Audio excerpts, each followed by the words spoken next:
আমরা চলে এসেছি উইন্ডির লাইভ স্ক্রিনে। বর্তমানে রয়েছি আমরা ECMW মডেল বজ্র বৃষ্টি মোডে।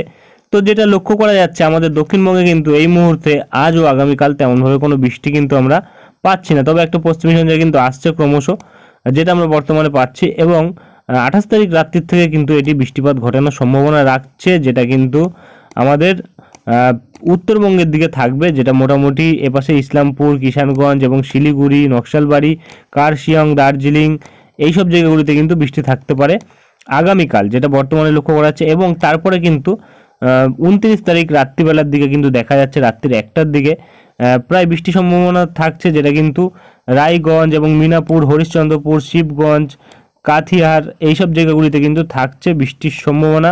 অর্থাৎ উত্তরবঙ্গের দিকে কিন্তু বৃষ্টি থাকছে এবং দক্ষিণবঙ্গের দিকে কিন্তু আমরা তেমনভাবে বৃষ্টি কিন্তু লক্ষ্য করতে পারছি না। এবং ক্রমশ এগিয়ে আসলে কিন্তু আমরা দেখতে পাচ্ছি এবার কিন্তু একদমই ছিটে ফোটা বৃষ্টি কিন্তু দুমকা, সিউড়ি এবং নলহাটি এইসব জায়গাগুলিতে দেখা যাচ্ছে। অর্থাৎ দক্ষিণবঙ্গের কিন্তু একদম হালকা বৃষ্টি লক্ষ্য করা যাচ্ছে, যেটা বর্তমানে দুর্গাপুরের ওপরেও কিন্তু দেখা যাচ্ছে এবং বাঁকুড়ার সাইডেও কিন্তু একদমই হালকা বৃষ্টি থাকছে এবং পুরুলিয়ার সাইডেও কিন্তু একদমই হালকা বৃষ্টি লক্ষ্য করা যাচ্ছে। তেমন কোনো ভারী বৃষ্টি কিন্তু এই মুহূর্তে আমরা লক্ষ্য করতে পারছি না এই পশ্চিমী ঝঞ্ঝার জেরে। এবং এরপরে যে পশ্চিমী ঝঞ্ঝাটি আসছে সেই পশ্চিমী ঝঞ্ঝার জেরেও কিন্তু তেমন কোনো বিশেষ ভারী বৃষ্টির সম্ভাবনা কিন্তু আমরা দক্ষিণবঙ্গে পাবো না, কারণ এই পশ্চিমী ঝঞ্ঝা কিন্তু শুধুমাত্র উত্তর পশ্চিম ভারতবর্ষের মধ্যেই সক্রিয় থাকবে এবং উত্তর পশ্চিম ভারতবর্ষেই কিন্তু বৃষ্টিপাতের সাথে তুষারপাত ঘটাবে, যেটা বর্তমানে আমরা পাচ্ছি।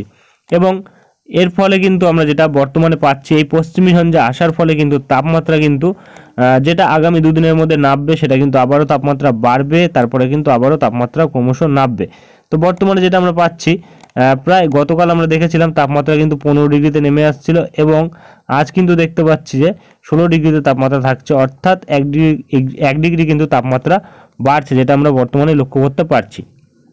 এবং 4 তারিখের দিকে দেখলে কিন্তু আমরা সেই একই পরিস্থিতি দেখতে পাচ্ছি, 15 ডিগ্রিতে থাকছে সর্বনিম্ন তাপমাত্রা এবং 3 তারিখের দিকে দেখলে কিন্তু 13 ডিগ্রিতে থাকছে। অর্থাৎ একদিনের মধ্যে কিন্তু 2 থেকে 3 ডিগ্রি তাপমাত্রা বেড়ে যাচ্ছে, যেটা আমরা বর্তমানে লক্ষ্য করতে পারছি। তেমন কোনো বিশেষ পরিবর্তন কিন্তু আর নেই, তবে আরেকটা নতুন নিম্নচাপ সৃষ্টির সম্ভাবনা থাকছে। তো সেই নিম্নচাপটা কোথায় সৃষ্টি হচ্ছে? তো আমরা যেটা পাচ্ছি এখানে সেই নিম্নচাপটা কিন্তু এপাশে আরব সাগরের দিকে সৃষ্টি হওয়ার সম্ভাবনা রাখছে বর্তমানে। তো এই নিম্নচাপটা কিন্তু আমরা দেখতে পাচ্ছি 4-5 তারিখের দিকে কিন্তু আরব সাগরের মধ্যে সৃষ্টি হচ্ছে এবং ক্রমশ অগ্রসর হচ্ছে। কিন্তু সোজা কিন্তু দেখা যাচ্ছে প্রথমে উত্তর দিক বরাবর অগ্রসর হচ্ছে, তারপরে কিন্তু উত্তর পশ্চিম দিক বরাবর হালকা টার্ন নিচ্ছে, যার জেরে কিন্তু আমরা দেখতে পাচ্ছি এটি ক্রমশ কিন্তু সরে যাওয়ার সম্ভাবনা থাকবে প্রায় কিন্তু এপাশে আরবের দিকে, ওমান আরবের দিকে। এবং এটি যদি ক্রমশ এদিক বরাবর চলে আসে তাহলে কিন্তু আবারও আমাদের দক্ষিণ ভারতবর্ষ, দক্ষিণ পশ্চিম ভারতবর্ষ, দক্ষিণ পূর্ব ভারতবর্ষ এইসব জায়গাগুলিতে বৃষ্টি থাকতে পারে। তার সাথে যদি ক্রমশ এরকমভাবে অগ্রসর হতে থাকে তাহলে কিন্তু আবারও দক্ষিণবঙ্গের ওপর একটা আসার আশঙ্কা থাকবে, যেটা বর্তমানে লক্ষ্য করা যাচ্ছে। এবং আর কিন্তু তেমন কোনো পরিবর্তন পাওয়া যাচ্ছে না, তো এবং আর কোনো আপডেটও পাওয়া যাচ্ছে না। তো এর পরে যদি কোনো আপডেট আসে তা কিন্তু আমরা তুলে ধরবো। এবং এই ঘূর্ণাবর্তটার ওপর অবজারভেশন আমাদের রাখতে হবে, কারণ এই ঘূর্ণাবর্তটি যদি ক্রমশ পূর্ব দিক বাঁক নেয় তাহলে কিন্তু দক্ষিণবঙ্গে আবারও বৃষ্টির আশঙ্কা থাকতে পারে। তো আজকের ভিডিওটি আমরা এখানেই শেষ করছি, দেখা হবে নেক্সট ভিডিওতে। ধন্যবাদ।